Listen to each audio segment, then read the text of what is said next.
my name's Tilly. I'm a final year medical student at Barts, although now I've finished and I'm about to start F1 in July. I'm going to talk today about a section of dermatology.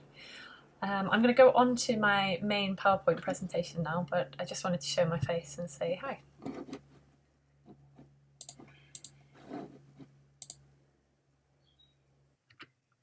I've put my email address on this slide so that if you've got any questions, you can just drop me a message. Also, if you notice anything through the presentation that you think doesn't look right, I'd be grateful if you'd let me know. I haven't included any references on any of the pictures as we go through, but at the end of all of these slides, I'll just put some general references up for the main websites that I've used, which are things like DermNet and images from our lectures that are online. So I'm going to talk mainly about dermatology that we'll see in secondary care, and later on this week, I think Amara is going to talk a bit more about dermatological pathology that we'll see in primary care. So I've divided my presentation into a few sections, but first of all, I'll just go over some terminology. Then 4 sections: lumps and bumps, blisters, infections, and finally emergencies. In part 1, I'll go up to blisters, and then I'll upload a second video, part 2, which covers infections and emergencies, partly for my benefit, but also because it's quite a long lecture anyway. Terminology. So the first thing to note when describing a lesion or a rash is its general appearance. So you can talk about its distribution. So is it located on one body site? Is it asymmetrical or symmetrical? Does it cover just one dermatome? And does it cross the midline? You can describe the appearance within a rash, so whether most of the lesions have a similar appearance or whether they vary, so whether it's monomorphic or polymorphic. And kernerization is another phenomenon that's seen in some conditions, and that's when the lesion occurs at a site of trauma. So this is seen in psoriasis, lichen planus, and viral warts. There's quite a lot of information on this slide. It's more of a reference slide, but I'll go through a few of the main bits. Lesions can be contoured or uncontoured, so uncontoured would be flat lesions. And most lesions are further divided up depending on whether they're small, under 5 mm, or large, over 5 mm. So for uncontoured lesions, a macule would be less than 5 mm, a patch greater than 5 mm.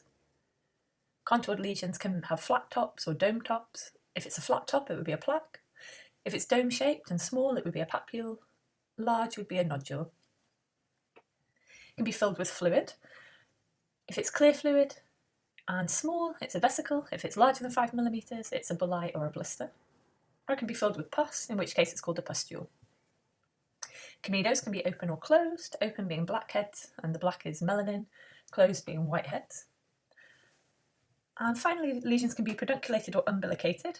Pedunculated has a narrow base, and umbilicated has a central depression. So we'd see these in lesions like molluscum contagiosum.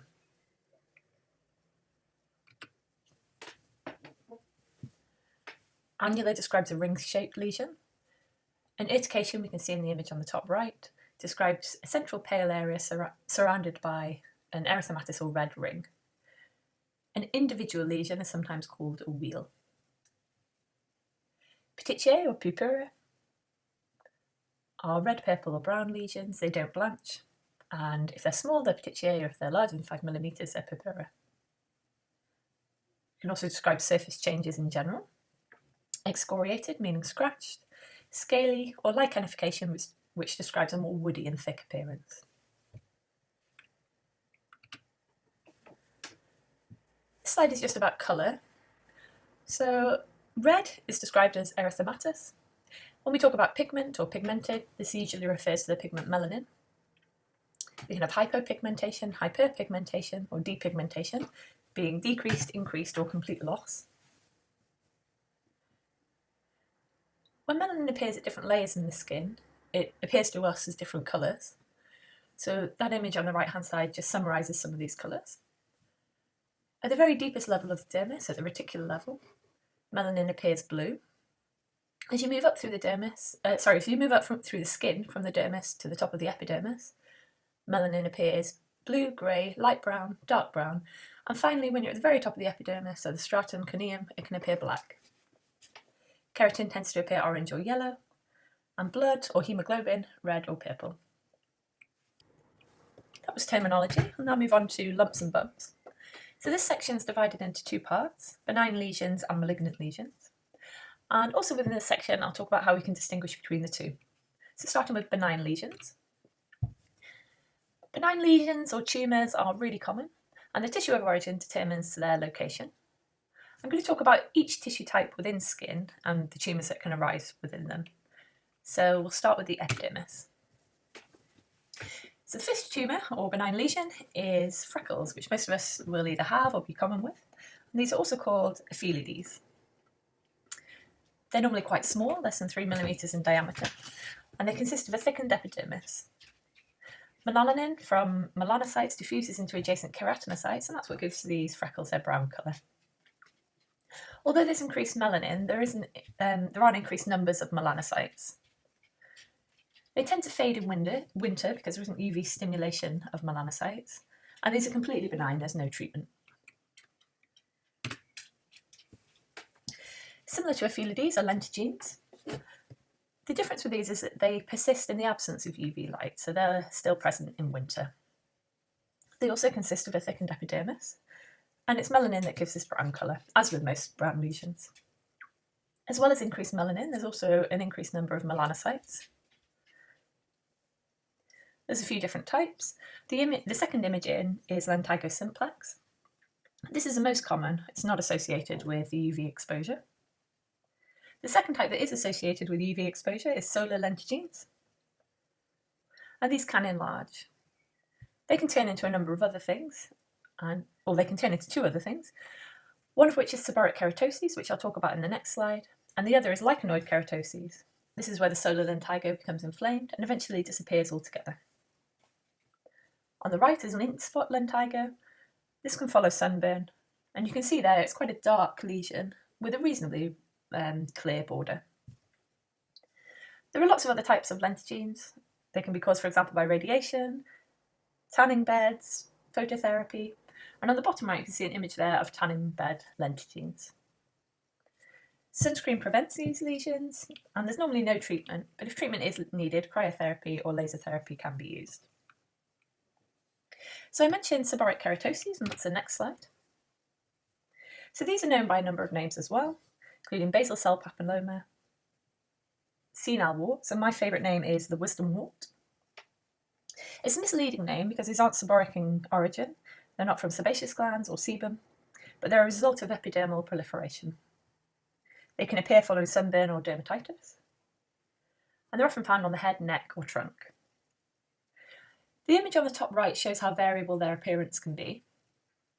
They vary in colour, size, and number. They can be skin coloured, or you can see on the right-hand side of that image a very dark lesion, and they can also have multiple colours. So on the left-hand side of that image, in the centre, you can see there's a lesion there that's partly dark and partly skin coloured. They can be solitary, as with the pigmented seborrheic keratosis at the bottom, or as you can see in that image, they can be multiple. Using terminology, they can be described as a flat or raised plaque or papule, and they have a smooth, waxy, rough, or even a wart-like surface. Sometimes they have invaginations in them, and there's a couple on the pigmented seborrheic keratosis image, and those invaginations are filled with keratin. They're mostly seen on people over the age of 40, and they can be a sign of skin ageing. Most of the time they're asymptomatic, but if they're at sites of friction, they can irritate, and in some people they can be itchy. If eruptive seborrheic keratosis is seen, this can indicate that there's something else going on. So this can arise as a result of an adverse drug reaction, so for example chemotherapeutic drugs, or it can sometimes be a sign of malignancy, the most frequent of which is gastric adenocarcinoma. However, this isn't the most common situation, this is fairly rare. Commonly, they're just a sign of skin ageing. Treatment's not normally required, but if treatment is required, for example, if they're in a location that's irritating or there's a lot of friction there, you can use cryotherapy, laser surgery, or chemical peel. So moving away from the epidermis and onto melanocytes. And we're first of all talking about moles or benign melanocytic nevi. These are the most common benign skin lesion, most of us will have them. And it's not uncommon for some people to have 30 or 40 moles. They start to generally appear in early life and puberty, and they result in melanocyte proliferation. There are lots of classifications and names for different types of moles. It can be done on location, histology, but one classification system that describes how nevi tend to develop with time or mature is the one that's shown on the right here. So they start when we're young as junctional nevi. These moles are at the base of the epidermis. The nevi are usually flat. You can see those on the left-hand side of both of those images. Taking a step to the right, with time these become compound nevi. They're found within the epidermis and the dermis, and they tend to be slightly more raised. The final stage is the intradermal nevi stage. At this point, the mole's entirely in the dermis. It loses some pigment, and it can be variable in colour. So on the bottom right image, that's a compound nevi, and you can see the variability in colour there. As I said, there are lots of names. I just wanted to go over these three. Blue nevi. These are blue because of the level at which the melanin is within the skin, so that's deep within the epidermis. Deep within the dermis. Halo or Sutton nevi. These are usually seen in younger adults, and this is pigment surrounded by that deep pigmented area. They're often found on the trunk, and they can follow Koebner's phenomenon. So that is, they arise within a mole that's been injured. There are 4 stages to these halo nevi. The first is, as is shown in the image, the white ring surrounding the pigmented mole. The second is that the mole becomes pinker and less pigmented and starts to fade away. The third is a circle or oval area of depigmentation. And the fourth is that the skin returns to its normal colour.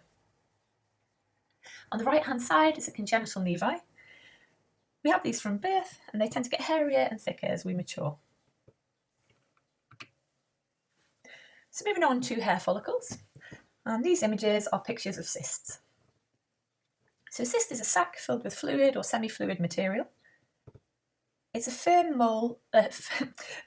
mobile subcutaneous structure, and they're reasonably small. So in the top left image, that's a picture of a cyst just in front of an earlobe. So you can see it's about the size of a pea, although they can grow. They're filled with keratin. And there are a couple of different types, so I'll just talk through 3 here. The epidermoid cysts develop at the top of the hair follicle, or the infundibulum. They're often found on the face, the upper trunk, the neck, or the upper back. They often have a punctum, and on the top 2 images, particularly the top right image, you can see that punctum right in the middle, and it's yellow in colour.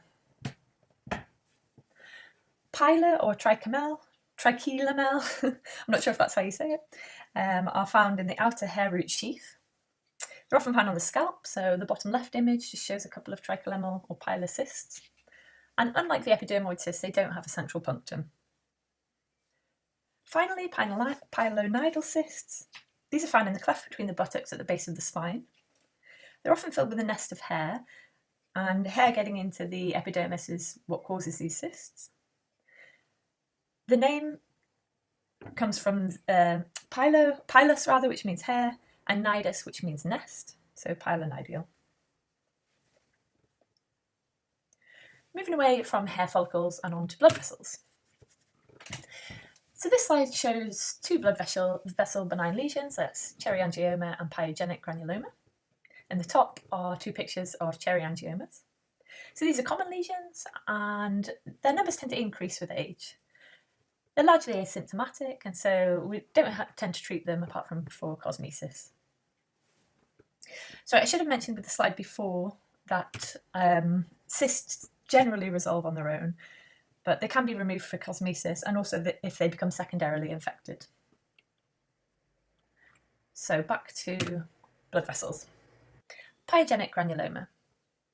So again, this is a bit of an unusual name in that it doesn't really fit the lesion. It implies that there's some sort of infection, whereas in fact this is a lesion that results from proliferation of blood vessels. They're comprised of granulation tissue, and that is vascular proliferation with an inflammatory infiltrate. You can see on the lower right image that these lesions tend to have a collar of skin around the base, And then in the centre, a nodule that's red, looks quite vascular, and can be fairly friable. They can develop as a result of localised trauma, and they're seen in pregnancy. They're often found on the head, neck, extremities, lips, and fingers. They do normally resolve by themselves, but as they're vascular and fairly friable, they can bleed, and so if removal is needed, excision or curettage and cautery can be used. At the end of these slides, I'm going to have a couple of slides that talk about these treatments, so excision, curettage, cautery, and what they are. And the reason I'm doing that is because lots of these treatments are the same for the different lesions. The final one in the blood vessel section is telangiectasia, which are dilated blood vessels, especially capillaries. The top right image shows a spider nevi, and this is a central arteriole surrounded by a capillary network. These are more common in children, pregnancy, and liver disease where estrogen is high. Telangiectasia are also seen in systemic sclerosis, sun damage, and a number of other conditions. The bottom right, these are telangiectasia caused by photo damage, and they tend to have a more diffuse and less clearly defined presentation. Again, they can spontaneously resolve, they're not normally treated, but for cosmesis they can be removed by laser. Okay, sorry, so this is the last one in the blood vessel section, so capillary hemangiomas, more commonly known as the strawberry nevi. Again, these tend to be a result of proliferation of capillaries, and they're the most common benign tumour that's seen in infancy, and they're seen in higher numbers in preterm babies. They generally resolve by themselves over a number of years, but if they're deep or large, they can affect the surrounding structures and tissues. So moving on to fibroblasts and histiocytes. So these lesions are a result of proliferation of those two cell types within the dermis. The first lesion being a dermatofibroma, also known as a fibrous histiocytoma. So these are firm nodules or papules, and the colour can vary from pink to brown. So in those top images, on the left you can see a couple of those lesions. They're found especially on the legs, and they're thought to occur after insect bites. They show the dimple sign, so on the right hand side you can see that, and this is where lateral compression causes a dimple. Keloid scars. So in the bottom two images you can see two different patients with keloid scarring. They're often found on the upper trunk and in patients with darker skin. They can be quite difficult to treat, but two approaches use topical steroids and silicone dressings. Moving on to nerve tissue. So neuromas are derived from nerve and neurofibromas from the nerve sheath. I won't say too much about these, apart from if there are multiple neurofibromas, this can indicate that the patient has neurofibromatosis type 1. This is a disorder that affects both the skin and nerves. And as well as seeing neurofibromas, patients often have café au lait macules. And in this image, you can see on the patient's right hip, the larger of the lesions, the flatter one, is a café au lait macule. Adipose tissue. So these benign lesions are called lipomas. Again, they're quite common. They can be found on their own or lots of them all together. So as with this patient, you can see many lipomas. They've got a soft consistency and they're sometimes described as doughy. They're fairly slow growing and they're often found on the shoulders, neck, trunks and arms, but they can be found anywhere where there's fat tissue. They're largely asymptomatic, but they can be surgically removed if needed.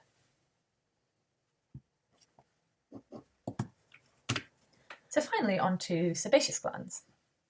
So I'm not going to say too much about these lesions, but just talk about the two main types quickly. So you can have sebaceous gland hyperplasia or sebaceous adenomas. Both of them appear yellow in colour. Hyperplasias are soft and adenomas are hard. So in the top two images you can see hyperplasias, with the image on the right a close-up of the lesions on the left. And in the bottom image you can see that adenoma, and hopefully that it's a hard lesion, although obviously you can't really tell just by looking at it. But hopefully you can see that it's slightly yellow in colour. One thing to note with adenomas is that they can present in genetic cancer syndromes. So for example, Lynch syndrome and Muir Torre Apologies if I've said Mutor wrong. And I believe that Mutor is a phenotypic variant of Lynch syndrome. So just something to note if you come across a sebaceous adenoma. I'm going to move on to general treatments. So start with punch biopsies. So the images on the top of this slide show the process of a punch biopsy. It takes a full thickness specimen from within a lesion. So because it's within the lesion, it can't be used to completely remove the lesion. The punch is held vertically over stretched skin, pushed in and twisted, and then pulled out.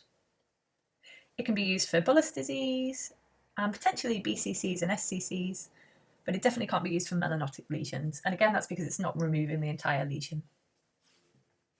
Shave biopsy. This isn't a full thickness sample, so it can't rule out invasive disease. It can be used for excision if the disease is completely above the surface.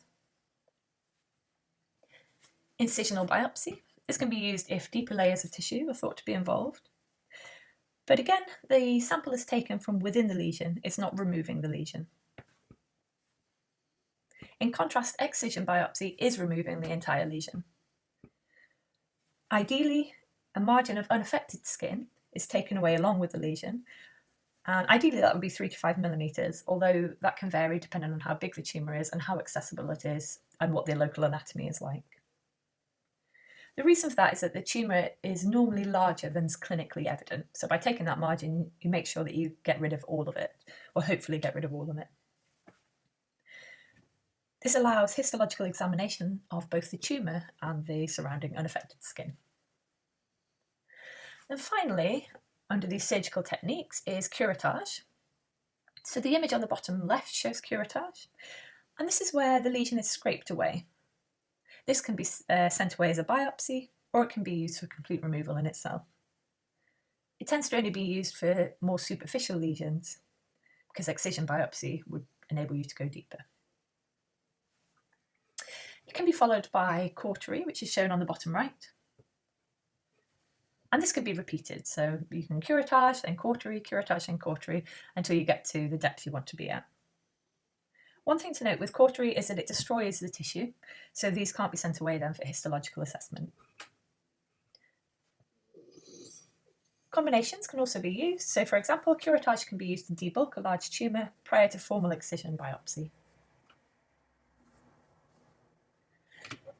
A specialist surgical technique is Mohs micrographic surgery.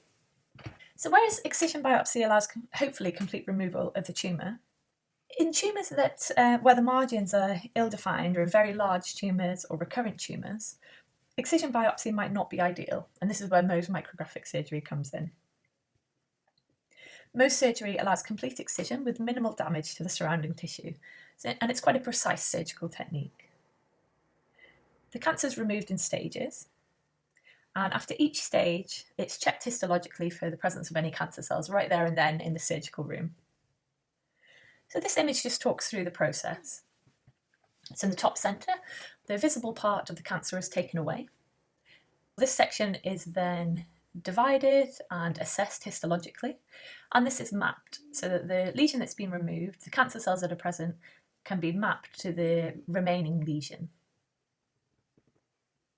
After this histological process, wherever cancer cells are found around the edge of the sample that's been removed, the surgeon can go back in and continue to remove the lesion in that specific area. This is where mapping comes in really useful. You can then look at that second sample that's been removed, determine whether there's still any cancer cells present around the edge or not, and if there are, go back in a third time. And this stepwise process can be continued. Eventually, when no cancer cells are found on the samples that are being removed, the process stops and the lesion can be sutured together. Mohs surgery tends to result in high cure rates, and it leaves much smaller wounds. It tends to be used for BCCs and SCCs, or basal cell carcinomas and squamous cell carcinomas, which I'll talk about in later slides. This is quite a busy slide, so I'll try and go through it fairly quickly. So moving away from surgical therapies and onto physical therapies. Cryotherapy, the lesion is frozen, for example with liquid nitrogen. And it tends to be used for things like actinic keratoses, viral warts, seborrheic keratoses, but it's definitely not used for pigmented lesions. You tend to see that the area becomes red and swells, it then blisters, scabs, and it may scar. Radiotherapy damages genetic material of cells, so causes their death. And different cancers have different susceptibilities or sensitivities. Melanoma isn't a very sensitive cancer to radiotherapy. It causes a couple of side effects, one of which is radiation dermatitis, and it can also cause malignant change in itself. And for this reason, it tends to not be used in younger patients.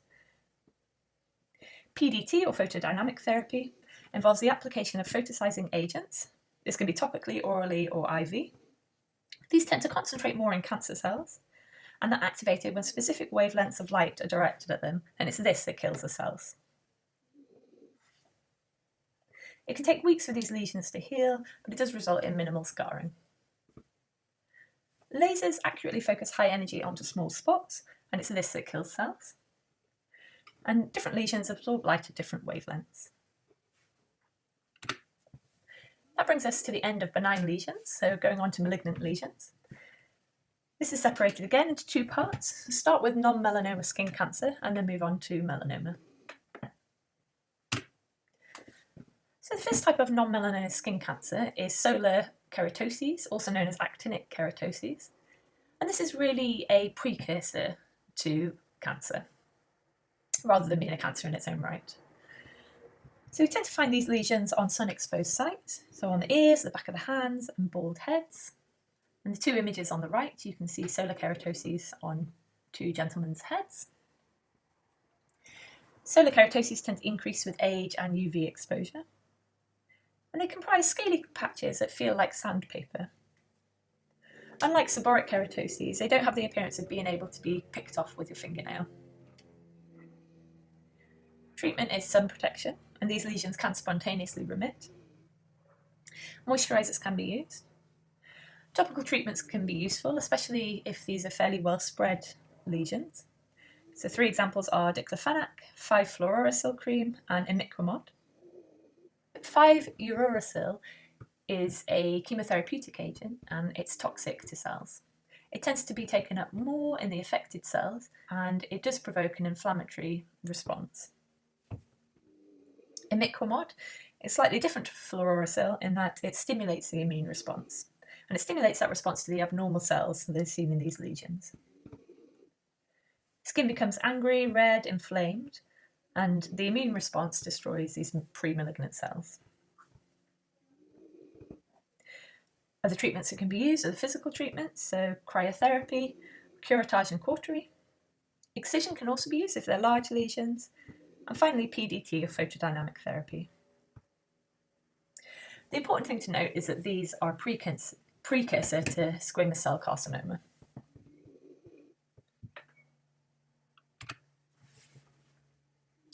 So stepping on then towards SCC in situ or Bowen disease. These can be solitary or multiple lesions, and they consist of a well-defined erythematous scaly patch. They don't tend to be tender or itchy, and you can see from the image on the bottom right that they can be mistaken particularly for eczema or psoriasis, but these lesions obviously don't respond to moisturiser or topical steroids. Again, this is a precancerous condition for SCC, and so it tends to be treated in the same way as solar keratoses.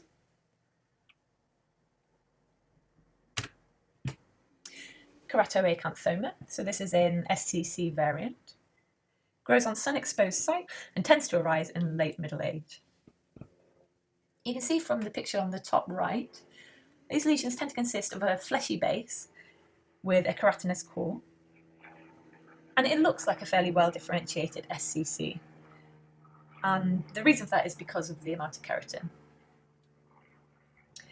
These grow very rapidly. So for example, the lesion on the top right grew within 3 weeks, and that can obviously be quite alarming for patients. They do tend to spontaneously resolve, and the keratin plug falls out, and that leaves a depressed scar. Although histologically the keratoacanthomas are well differentiated, and the keratinocytes don't show dermal invasion, you can't predetermine that clinically.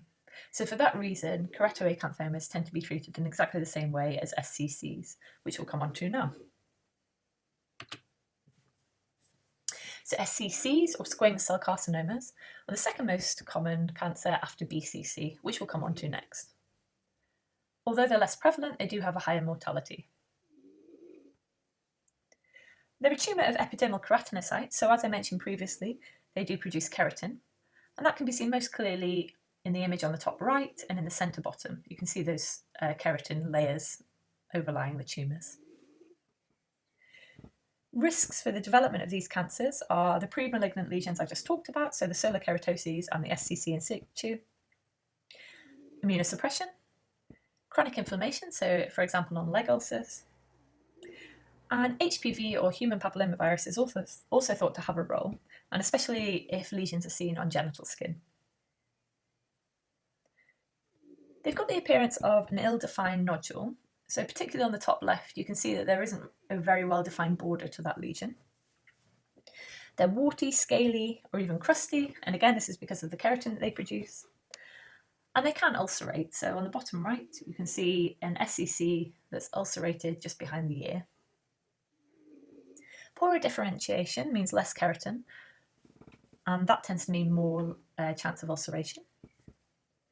Poor differentiation also means a higher risk of metastases. And this is especially the case if the lesions are on chronically inflamed skin or a high-risk site like the lips.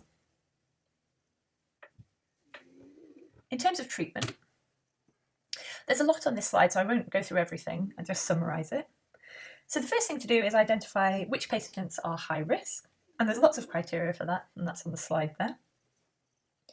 The second is to surgically excise the lesion. And ideally, this would be done with a 3 to 5 millimetre margin, but as I said before, this really depends on the site and the size of the tumour. Most micrographic surgery can be used if it's an ill-defined tumour or a recurrent tumour.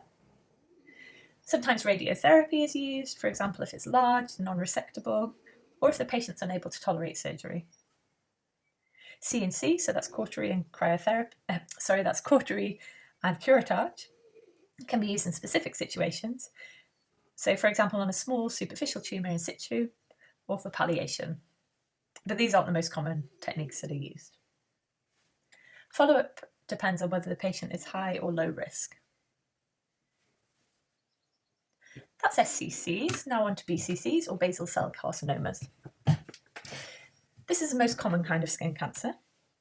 And risks include UV exposure, arsenic exposure, immunosuppression, and there can also be a genetic link with Gorlin syndrome, where multiple BCCs are seen.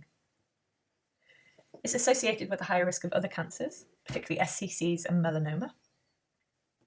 It tends to have a pearly edge or be translucent, and this is due to a lack of keratin in these tumours, so they don't tend to produce keratin.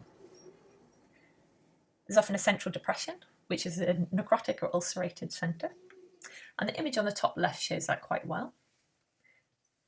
They're generally quite slow growing, and they're seen in older patients typically. They can be isolated or they can be multiple. And although they rarely metastasize, they can locally be very invasive and cause damage to the surrounding tissue. And I'll show an example of that later. There are a number of types of BCCs, 2 on this slide. The top 2 images show nodular BCC. These are skin-coloured lesions, and they tend to have pearly nodules and surface telangiectasia. So you can see those telangiectasia on the image on the right. And on the left, you can see the pearly rolled border with the central depression. Superficial BCCs, there's one shown in the bottom left-hand side, and the lower right image is a close-up of that lesion. So these are more common in younger adults. They're plaque-like scaly lesions and are seen more commonly on the trunk and limbs. On to the next 2 types. So these are morphoic or sclerosing BCCs and pigmented. The 3 images on the right side show sclerosing BCCs. These are scar-like plaques or dents. They've got a waxy appearance and they can be very difficult to identify. So in the top left image, we can see the sclerosing BCC because the surrounding tissue is reddened. The image to the right of that, the BCC looks more like a scar. And then on the very bottom, I found this lesion quite hard to find, and it's actually in the centre bottom and it's got a ring shape. They're usually found in the midface, And these tend to be the most aggressive type, although they're still rare to metastasize. The bottom left shows a pigmented BCC. And I mentioned before that there can be a genetic link with Gorlin syndrome. The next slide shows an example of a mosaic BCC, and that's in the image on the left. So hopefully you can just make out that lightened skin on the inner corner of this patient's right eye. The image on the right shows us when after this lesion was removed, and you can see the extent that this lesion damaged beyond what we could see clinically. So this shows you the extent of destruction that can happen with a morphaic BCC particularly. Something that can help in identifying morphaic BCCs is stretching the skin to see where it's shiny, and also to see if there's any pull on the surrounding tissues to try and work out the extent of damage that the BCC has caused. In terms of treatment, these are very similar to SCCs. Again, I won't go through everything, I'll just quickly summarise. So first of all, identify higher risk patients. Local excision with a 3 to 5 millimetre margin is most ideal. Mohs surgery can be used, particularly if these are lesions that have ill-defined borders, as with the morphaic BCCs that I just mentioned. Radiotherapy can sometimes be used, and others such as cryotherapy, CNC or imicomod are only really used in specific scenarios, for example in palliation cases. Again, follow-up is tailored to the patient. Finally, a fairly rare or very rare tumour, and that is mycosis fungoides. This is a T-cell lymphoma of skin, and it has 3 different stages, that being patch, plaque and tumour, and you can see an example of each on the right-hand side. Its appearance therefore varies depending on the stage of the tumour, but the patch and plaque are classically described as autumn leaves. It doesn't have a UV link, and it appears in some protected sites. And patients may also have dyspigmentation and alopecia. You can see from the patch image on the top right that these lesions are often misdiagnosed as psoriasis or eczema. Early diagnosis doesn't appear to impact life expectancy, and regular sun exposure can be one of the treatments that's prescribed. Moisturisers can be used, topical steroids, phototherapy, and in advanced cases like the lesion on the bottom right, the tumour, radio or chemotherapy. So that brings us to the end of non-melanoma skin cancers. Now on to melanomas. Early treatment is key to avoiding the early lymphatic spread that can be seen with melanomas, and this ultimately improves survival. Unfortunately, it's difficult to identify and diagnose melanomas because they don't have a typical appearance. And also we have a lot of benign melanotic lesions, and distinguishing between the two can be a challenge.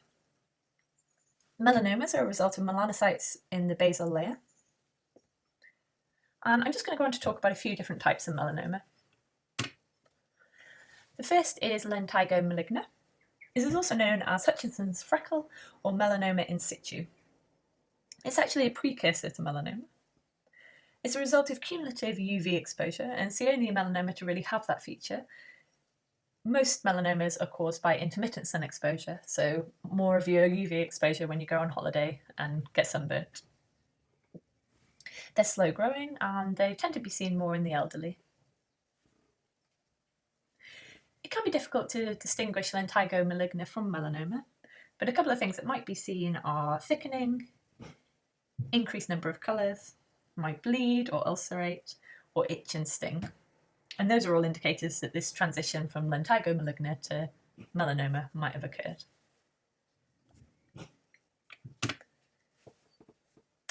Two further types of melanoma are superficial spreading and nodular. Superficial spreading, which is seen in the top left image, this is the most common melanoma in the UK, causing 70 to 80% of cases. It tends to occur on intermittently UV exposed sites, for example, the lower legs. And as I mentioned before, this is more of your holiday sun. Nodular melanoma, as shown on the right-hand side and the lower image. This is the second most common melanoma. It comprises firm, palpable nodules, and underneath these nodules are plaques with smooth, rough or crusted surfaces. These tend to show rapid growth and are the most aggressive type of melanoma. Again, they're caused by intermittent UV exposure.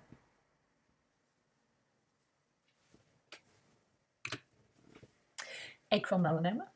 This is melanoma that's seen on the palms, soles, or nails. It's more prevalent on dark skin. The in situ phase is slow growing, and this often results in late presentation. Patients just don't recognise it as suspicious. The image on the top left shows an acral melanoma on the foot. You can see on the right-hand side that as this is a later stage acral melanoma, and you can see that it's started to ulcerate and become more nodular in appearance. These are more often seen in the elderly, and there's no UV link known.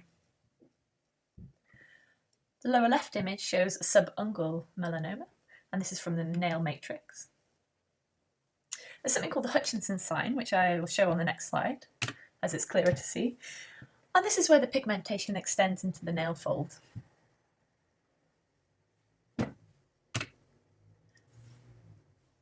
Amelanotic melanomas are melanomas that don't have pigment within them. Aside from this, they have similar appearances to the other melanomas that I've just described. So 2 examples are here. On the left-hand side, a superficial spreading amelanotic melanoma, and on the right-hand side, a nodular melanoma. And you can see that the nodular one appears nodular, except for it doesn't have the pigmentation, and the same with the superficial one.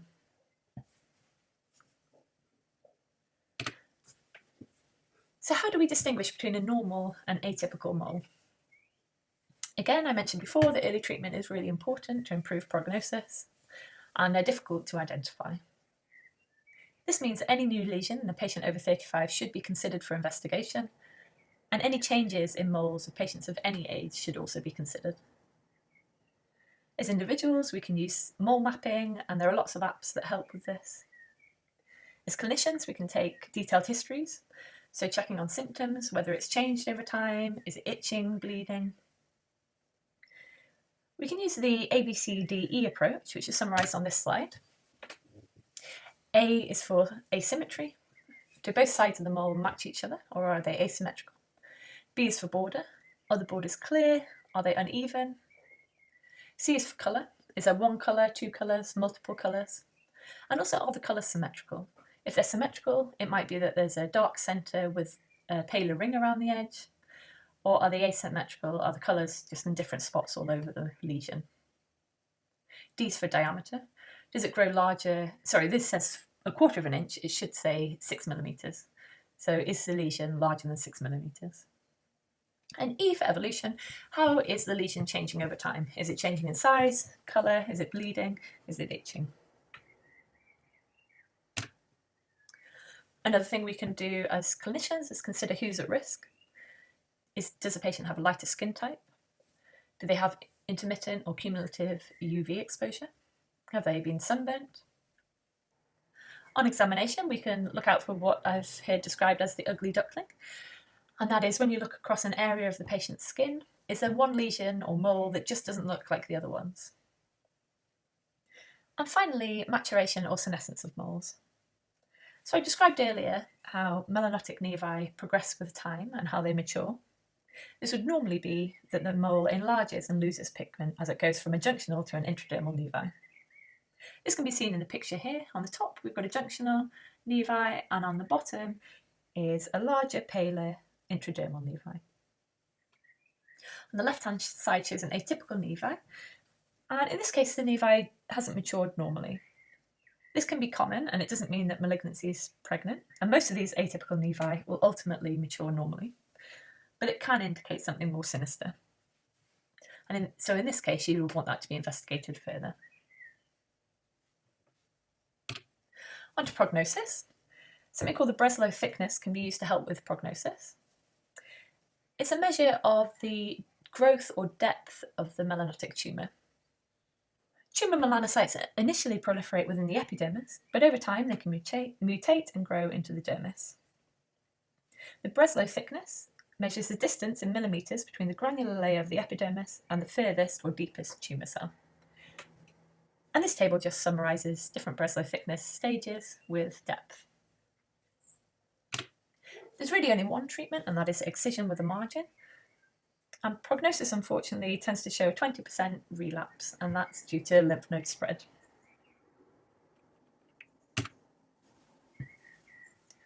So just a few more points, just general points about benign versus malignant tumours.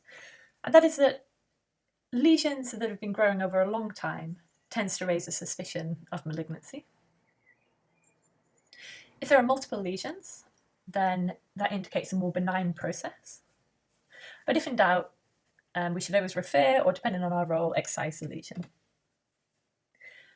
The images here on the right just show a few examples of malignant melanoma. So you can see there the irregular borders, lack of symmetry, multiple colours.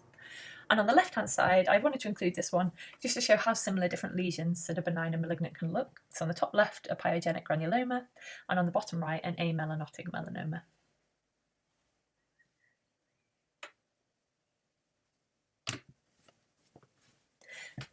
That brings us to the end of lumps and bumps and on to blisters.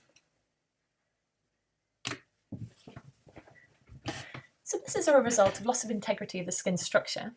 That leaves spaces within the skin, and fluid can then accumulate in those spaces. Blisters can be intraepidermal, where fluid accumulates between keratinocytes. These blisters tend to be fairly superficial and flaccid, and they break easily. This can cause erosions. Dermal epidermal junction blisters are subepidermal, and these blisters tend to break less easily and be more taut. This is because the entire epidermis is in the roof of those blisters, which just gives them a bit more structure. Blisters can be caused by many things. There's a list on the top left there: trauma, endogenous infection, drugs, autoimmune and genetic. I'm going to go through each one of those in the following slides. The image on the right isn't the best image, so please don't take too much note of it. I just wanted to illustrate two structures that are quite important in keeping the epidermis adhered both to the basement membrane and also to itself, and that is hemidesmosomes and desmosomes. Both of these are adhesion structures that are comprised of many proteins, and one of the proteins or protein types that helps to make them up are called desmoglians. Hemidesmosomes are found between the keratinocytes and the basement membrane, and desmosomes are found between keratinocytes. Pathology in either of these results in slightly different types of blisters. So pathology in hemidesmosomes, because this is between the keratinocytes and the basement membrane, this tends to lead to blisters that are more taut, whereas pathology in hemidesmosomes tends to result in more flaccid blistering. One blister that most of us have probably had is caused by trauma. This is because shear forces across the skin result in mechanical separation of keratinocytes or keratinocytes from the basement membrane. And this process occurs easier on wet skin and at extremes of temperature. So on to endogenous causes.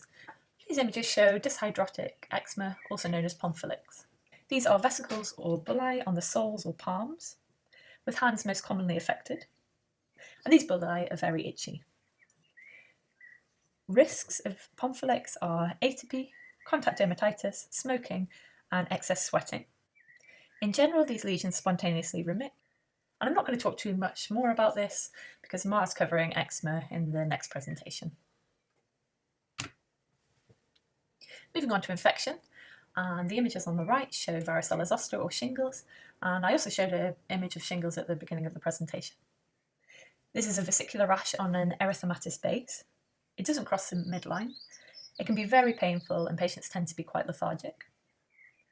In terms of investigations, you would pierce the blister and take a viral swab from the base of it. In terms of treatment, patients need to be admitted if there are more than 2 dermatomes involved or if there's ophthalmic involvement. It shouldn't be dressed, but it does need to be kept clean and dry. Medical treatment can include acyclovir and analgesia. One of the commonest type of infective blisters that we see is impetigo. This is mainly caused by Staphylococcus aureus, and the toxins that it produces target desmosomes, and this causes intraepidermal cleavage and intraepidermal blisters. Typically you see this golden crusting, so you can see on the top right, blisters around the patient's mouth and nose, and the golden crust that's on top of them. There are different types of impetigo. The most common is non-bullous impetigo. This occurs at sites of trauma, most often the nose and the mouth. and it comprises vesicles on an erythematous base. The second type is bullous impetigo, and this is bulli on an erythematic base. However, with this type of impetigo, there's no previous trauma. In ecthyma, deeper infections occur, and this forms ulcers, as you can see on the left-hand image. Most commonly, the toxin is targeting desmoglein 1. In terms of investigations, you would swab to exclude MRSA and carry out a nasal swab to exclude nasal carriage. In terms of treatment, you can use antibacterial washes, avoid close contact with other people, as this is a very contagious disease, and topical antibiotics can be used. Depending on severity, oral or even IV antibiotics might be needed. A complication of impetigo is staphylococcal scalded skin syndrome, which is abbreviated as SSSS.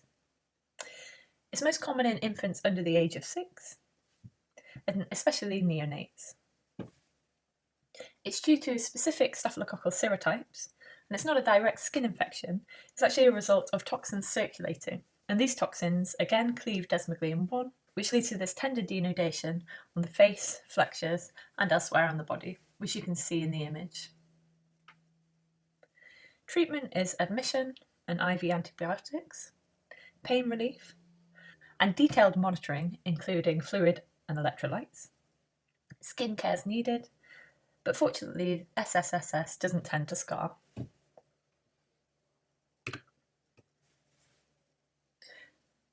Apologies, this slide should have been earlier on.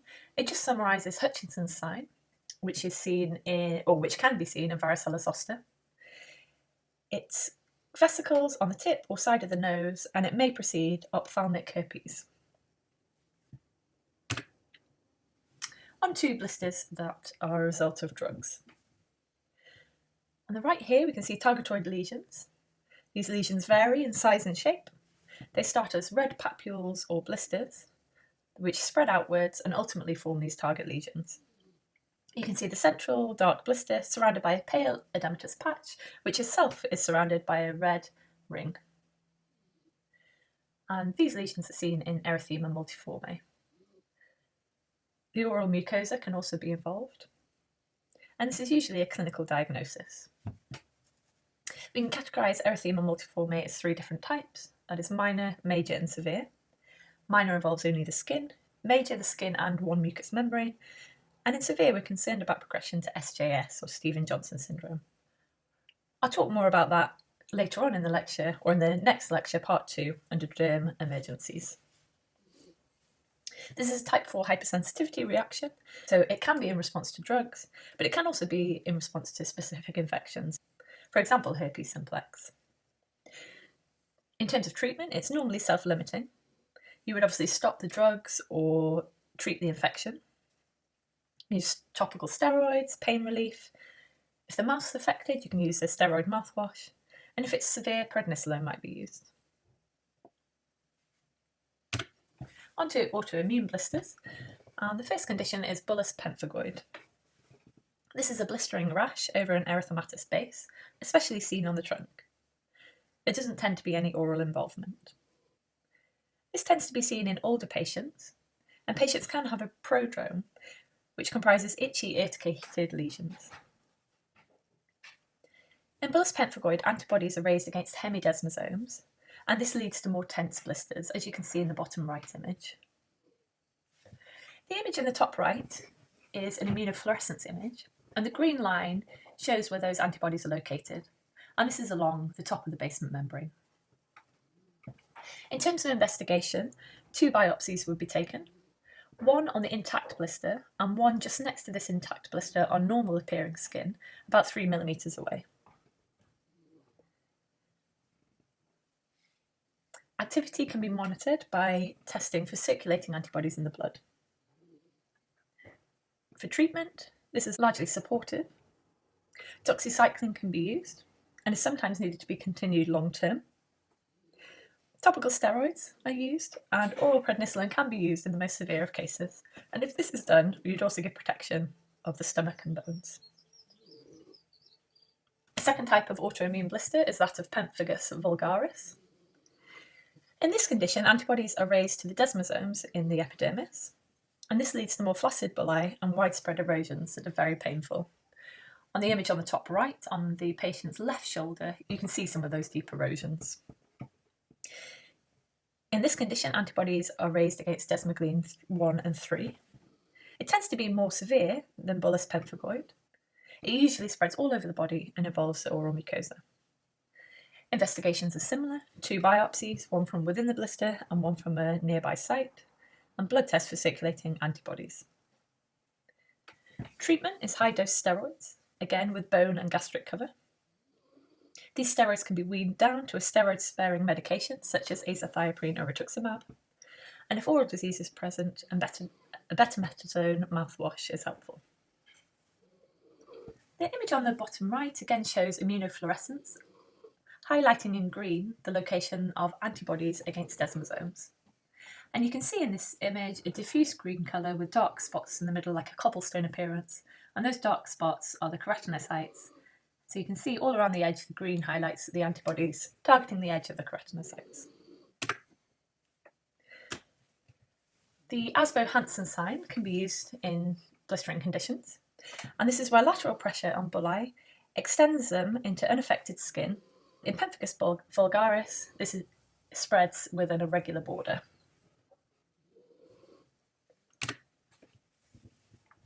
Autoimmune blistering conditions. These images show dermatitis herpetiformis. Again, this is a misleading name. It's called herpetiformis because the lesions present in a similar way to herpes simplex. However, it isn't an infectious cause, it's an autoimmune cause. It's associated with celiac disease in 80% of cases. After ingesting gluten, IgA antibodies are raised, and it's these that target both the gut and the skin. IgA antibodies are deposited in the upper papillary dermis, and this causes a subepidermal blister. You can see from the image on the left over the knees that the lesions mainly comprise vesicles on an erythematous base, and these can be very itchy. Again, for investigations, you would take 2 biopsies, and in dermatitis herpetiformis, anti-tissue transglutaminase is used, as this is a test for celiacs. Treatment comprises a strict gluten-free diet, dapsone, and topical steroids. On to inherited blistering conditions, and these images show epidermolysis bullosa. This is a group of inherited diseases.